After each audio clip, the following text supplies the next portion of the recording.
de recherche, c'est un programme qui est appelé à travailler dans la durée.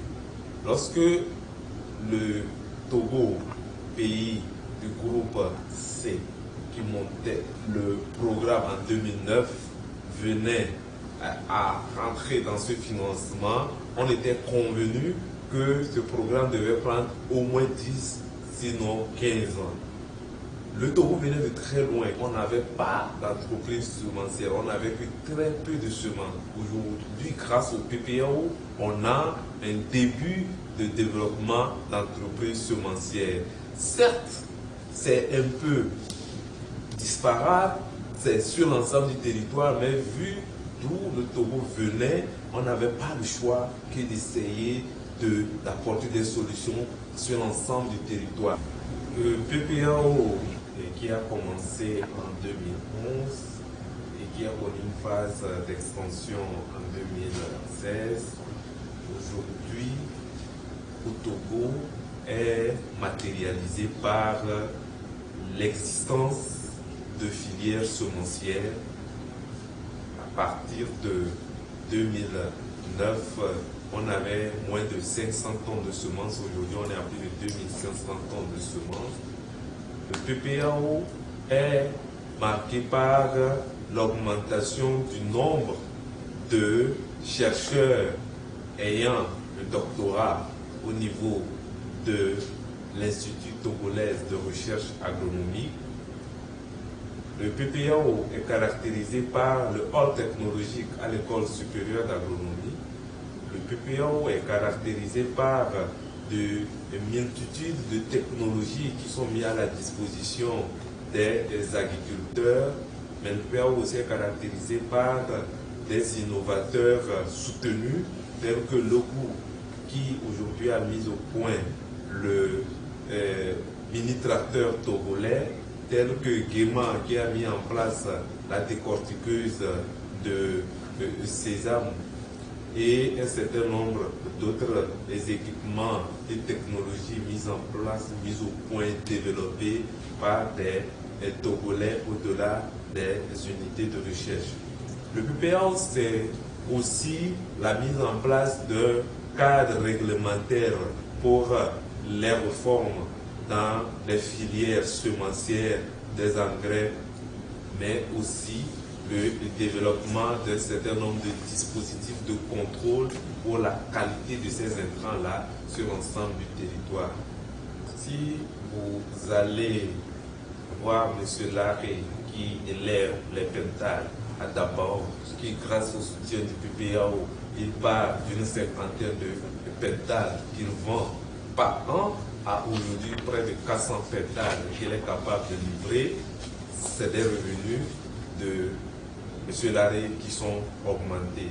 Si vous allez voir la femme étuveuse de riz d'Anier, qui aujourd'hui, grâce au PPAO, elle est capable de mettre sur le marché plusieurs dizaines de kilos de riz étuvé, alors qu'elle n'était capable de mettre qu'une dizaine de kilos, vous verrez que les revenus de cette dame à Agné ont augmenté.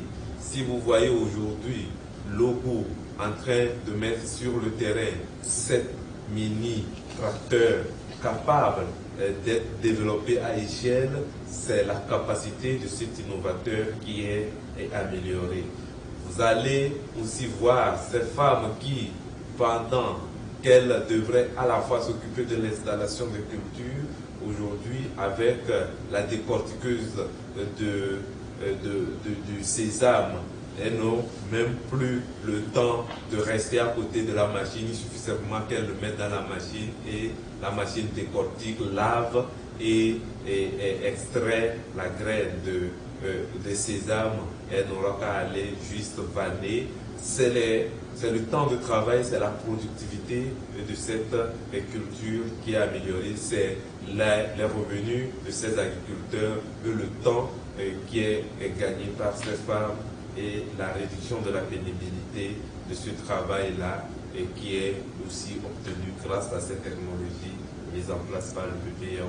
Vous allez aujourd'hui à Kolokopé, vous avez une moissonneuse et andaineuse qui permet de produire du foin pour augmenter la production des géniteurs.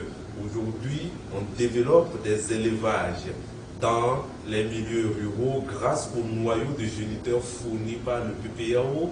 Vous allez voir le président de la coopérative des éleveurs à Cléhy qui, grâce au PPAO, au noyau, à l'accompagnement du PPAO, aujourd'hui gagne plus de 4 millions par an grâce à son élevage, comme aussi mon ami dans Anier qui gagne 7 millions sur son élevage de moutons par an. Ça, c'est des conditions, ce sont des revenus et c'est du concret, c'est du palpable dans la vie de nos producteurs et de nos productrices. Nous étions à moins d'une tonne de riz, nous sommes à plus d'une tonne 7 de rendement moyen du riz pluvial aujourd'hui. C'est pareil pour le maïs. Il était attendu globalement l'augmentation de 15% de la productivité. Nous en sommes quasiment à près de 17% de la productivité. Si on prend toutes les technologies réunies, on est à même de dire aujourd'hui que globalement, comme son nom l'indique, la productivité est améliorée. Si je prends le SRI par exemple, que le PPAO a permis de mettre à l'échelle sur un certain nombre de périmètres agricoles, vous verrez que les producteurs ont doublé leur rendement par rapport au rendement ancien qu'ils avaient grâce à cette technologie diffusée. Si vous allez aussi au niveau de l'ITRA, qui aujourd'hui, pour la première fois, a participé au conseil du CAMES, vous verrez qu'au niveau institutionnel, aussi, le PPAO a impacté, a mis sur les rampes un certain nombre de nos dispositifs de recherche et de formation supérieure. La particularité du PPAO, c'est d'avoir travaillé sur le cadre institutionnel et aujourd'hui, grâce à la réforme sur les engrais, les semences, les pesticides, le cadre institutionnel existe. Grâce aux formations diplômantes que le PPAO a soutenues pour un certain nombre de chercheurs, des docteurs et des spécialistes avec le master sont dans nos institutions de recherche et de vulgarisation qui vont continuer l'œuvre pour l'amélioration de la productivité agricole. Il y a eu des difficultés, certes, qu'il ne faut pas ignorer, qui portent entre autres sur la nécessité d'améliorer la structuration du marché au niveau des filières semencières. Il y a aussi l'insuffisance de ressources qui n'a pas permis d'augmenter le nombre de chercheurs qui devraient être formés pour avoir leur thèse et avoir aussi leur master. Il y a aussi des technologies qui n'ont pas été complètement diffusées, eu égard aussi au faible niveau de capacité d'un certain nombre de techniciens. Et là aussi, ce sont des défis sur lesquels il est nécessaire de poursuivre les investissements pour la complétude de ce programme. Nous étions à moins de 87% de couverture de notre besoin en denrées alimentaires. Nous sommes aujourd'hui à plus de 113% de notre couverture en besoins alimentaires.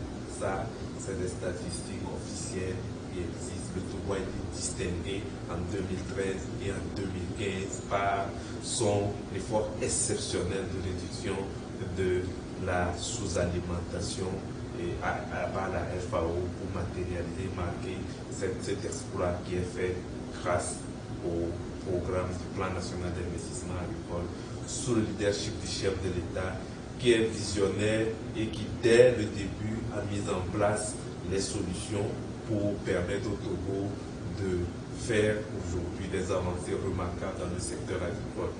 Mieux, le PPAO est venu capitaliser sur le plan d'urgence que le chef de l'État, son Excellence Ford Essassou-Nguessan Gnassingbé, a mis en place dès la crise alimentaire et nutritionnelle que le Togo, comme l'ensemble des pays de la planète, ont vécu en 2007.